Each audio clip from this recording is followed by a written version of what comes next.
we are moving with, again, a panel session on the European Commission with EC initiatives and smart societies. So I will ask Sébastien to come along, and the whole team that will be dealing with Sven, Raymond, Jean-Jacques, Manuela, Christopher, please come on board. We managed to catch up on our delays. We were 25 minutes late at the beginning. We managed now to catch up 10 minutes, so hope continue to finish. Raymond will take the lead. Perfect. Please move on to the stage. Thank you.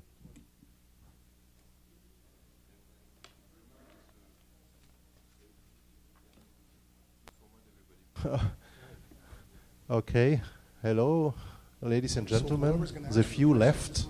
Okay. Sure. Thanks for being with us. Why don't you be the holder of Yeah, All it's right. yes, yes, yes. Okay, so thanks for being here. We will talk in this session with 5 speakers. A few minutes each of them. Everyone will introduce himself, and then we will talk in this session about initiatives and services that are available in order to support companies, universities, startups, industry, in order to do EU-US collaboration. Yeah, can be soft landing activities and so on. So, how do we start? With Sven, and then we'll go through the round. Everyone introducing, and then we go ahead. Yeah, now I have. Yeah, good afternoon. I'm Sven Irmer, President and CEO of the European American Business Organization in New York. We're a consulting business, and we're also part of the Enterprise Europe network. And I guess at the outset, maybe I want to do something that is a little bit provocative, but then it will open up for the other speakers so that they can talk about what Europe should do and is doing. I mean, some of you may be familiar with Ian Bremmer, who's the founder and president of the Eurasia Group based in New York, but they have offices also in Europe. And he did, in an interview at the end of last week, he said to the question, will China win the technology Cold War? There are two big, and I'm quoting him, two big tech models out there at the moment, China and the United States. China's technological development is driven by the state, whereas in the US it is being driven by the private sector. And then he's being asked about Europe, and he says, which role will Europe play in that scenario? It could very well bring the US and Europe closer together, as it becomes clear that neither of them can compete efficiently with China. But right now there are plenty of internal problems in Europe, and we all know about them, so I don't have to go into them. But he then continued and said European politicians are really focused on those issues and also mistrust the US for a number of reasons. So I guess the big question is Europe going to be left behind, and what should Europe do if Europe wants to keep up with the US and with China? And by the way, about China, you will see when you go to CES a number of interesting new Chinese products, and it's not that they're just copying, they also develop new innovative products now, and that is a major challenge. Yes. Okay, so now it's on me. And I will give a bit another flavor on it. Yeah, I'm talking about there are several initiatives that take up different kind of key groups, yeah, and help them to go from EU to US or from US to EU. Yeah, and there are specific services. What does it show? It does show that the European Commission is of course very aware that there are two big areas that have a kind of a same goal, and if you think about Industry 4.0, yeah, this is all about the reshoring of manufacturing capacity. It is to pick up technologies at the right stage. Sometimes in Europe it's going a bit slow, and therefore EU very well understands that sometimes in order to pick up very urgent technologies that have to be pushed to the market, that this has to be done in US. Yeah? And therefore there are different projects that are supporting the companies. One of those networks is the EN network. And what is this EN network doing? The EN network is organizing the brokerage event, for example, here, that is taking place all over the whole week. And they are building a kind of a standard for collaboration in 53 countries in order to do B2B collaborations. Yeah? Everything when you want to export or when you have a soft landing, what you need to take into account. All the regulations, all the information is available. They organize technology transfer and they organize also research collaborations. There is another network that is in near US, which is part of the Enrich network. It's a European network of research and innovation centers and hubs. And one of the services this network is providing was shown this morning when you saw the pitch events. Yeah? So they are helping European companies and vice versa to have the opportunity to expand. So if it's an existing business, to expand to US and grow there, or even to build the startup directly in US. With, of course, the hope to expand afterwards back to Europe in order to guarantee reciprocity. And there's one other network which is much more in the front end of the whole value chain, which is more covering research collaboration, and this is BILAT US. And BILAT US is taking care that you have one place where you can find all the information when you want to work together with, if you are in the EU, that you can collaborate with US researchers, that you know the right program in order to write your proposal, where are the deadlines, and also to influence the policy makers to collaborate with industry and to find the new focus groups. And now I will switch my microphone because to show the other initiatives that we have also coming from US. We'll start? I'll go? Yes. Hello, I'm Cinzia Morisco. I'm here for the Ready to Go project. The Ready to Go project is founded by the European Commission, and it works in strict collaboration with the Enterprise Europe network as well. The project started in 2016. We selected 80 European companies that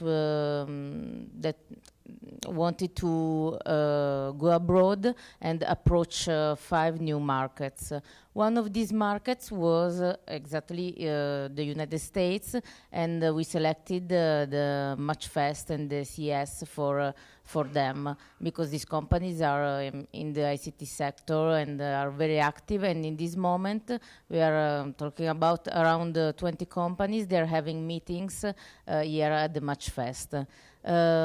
But all the project, it also prepares the companies, because before participating in these days of matchmaking, they had a collective training for preparing them to the market, and also they were supported through individual consultancy, individual support in drafting an internationalization business plan with a specific focus on the market. So this is an initiative that was prepared by the European Commission, and the main aim is to prepare the companies and to go abroad and be able to start new commercial relationship and hopeful a lot of new contacts that will bring the two continents together. Thank you. Thanks. My name is Jean-Jacques Lannon. I'm a consultant and managing the consortium which is handling the Overseas Trade Fairs program. I almost feel like Sinisa has presented our program, because very similarly to Ready to Go, The Overseas Trade Fairs program essentially helps young European companies, well, not only young, but small and medium-sized and typically young European companies, SMEs, as we call them, to export beyond Europe. And one of the trade fairs at which we're doing that is here at CES. So we've brought 15 innovative European companies to CES. They're exhibiting at the West Gate in the Smart Cities hall or part of the convention, and obviously we welcome you at our pavilion there to come and meet the companies. And essentially the objective is the same as was just explained. So really to help European companies to grow, create jobs and growth through that international commercialization of innovative technologies coming out of Europe. We also provide upstream counseling, advice, and information day to prepare the companies, understand the challenges they face in tackling foreign markets like the US market, which, although not as dissimilar as certain other markets to the European markets, obviously has idiosyncrasies which European companies need to be aware of. So that's in a nutshell what we do, and we're hoping obviously to generate success for the 15 companies who have come here to CES. And we'll also be at 14 other trade fairs around the world over 2017-18. So we've been in the last year to 8 different trade fairs in Asia, in Africa, in the Middle East, and so that will continue. And obviously, we hope to have an impact on European jobs and growth. Thank you. I'm Chris Lang. I am the Executive Director of Capital City Innovation. We're a nonprofit organization based in Austin, Texas. And so I think I'm the odd person here in that I don't work for a European agency, but we partner with European agencies. And my reason for being here is firstly because we are building a global soft landing program in Austin, and we are very much looking forward to partnering with the EN and Enrich programs to encourage European companies to think about other sites, particularly Austin, Texas, other than the Northeast and California. The value proposition for our organization and for Austin, Texas is that we work really in the healthy community space. So with companies in health tech, digital health, or with clean tech, I think most people probably have heard people talk about the broken US health system. The biggest problem with making innovations in the healthcare system in the US is that we are heavily invested here in the brick and mortar hospital system that drives patients into high-paying institutions. And the value proposition for Austin is that up until 2 years ago, Austin did not have a medical school. But 2 years ago, the Dell Medical School opened at the University of Texas in Austin. It was the first time that a medical school had opened at a Tier 1 research university in the United States in 50 years. And Dell Medical School partnered with Seton, which is Seton Ascension Health, which is a private healthcare provider that has a national footprint. And they also partnered with Central Health, which is a government insurance organization. So it's one of the few examples of where an academic institution, a private healthcare provider, and an insurance organization have banded together.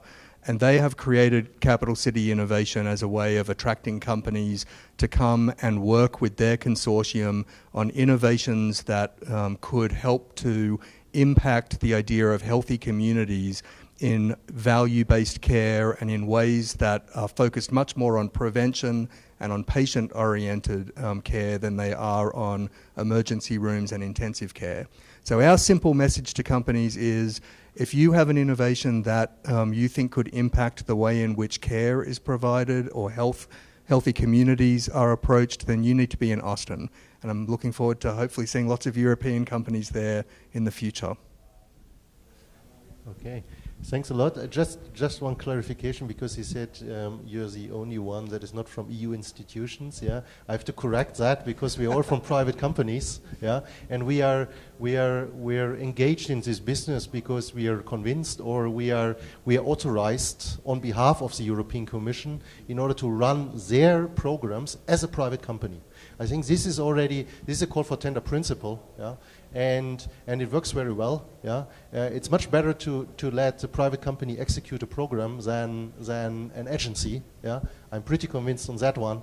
And we are executing these programs. And I think what is needed. Yeah, when I hear about these programs, yeah, I did know all of the programs. Yeah, thanks God. Yeah, but I think what we need to carry to the group of people is that we have to give them the compass in order to navigate through and to understand better what they can get from whom, and we need to know each other, and we have to have a better signposting process at our level of service providers in order to help the community. I talk to a lot of people outside there, and you ask them, do you know, for example, Enterprise Europe Network? Yes, I know they do the pitch events. Yeah, doesn't matter. They know they do a service. Yeah, but then we have to help them to find the compass, or we have to be their compass in order to navigate through the programs.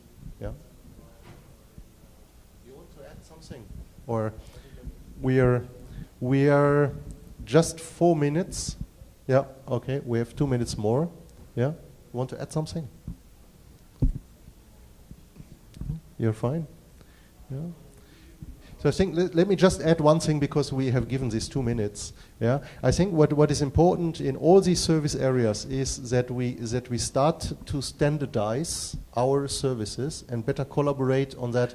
What manufacturing industry is doing since many years is to break down the silos in order to have Industry 4.0 running. Yeah, in order to do that, and if we want to catch up with the speed of industry, we have to catch up with the speed within the service provider area. Yeah, and the service providers have to catch up with this speed, and we have to standardize services. One of the unique added value of this Enterprise Europe network is that they offer these 3 service categories, and they create a standard for me. Yeah, and this is the biggest added value that they have, because whenever you have a profile from China or from Russia or from the United States or from Germany, whatever, yeah, it's always in the same format. Yeah, and industry can only collaborate if they have a standard. Yeah, and service providers should do the same. Yeah? And with that, if there are no questions, I would close this session and ask for the next speaker. Thanks for your attention. Thanks. Thank you.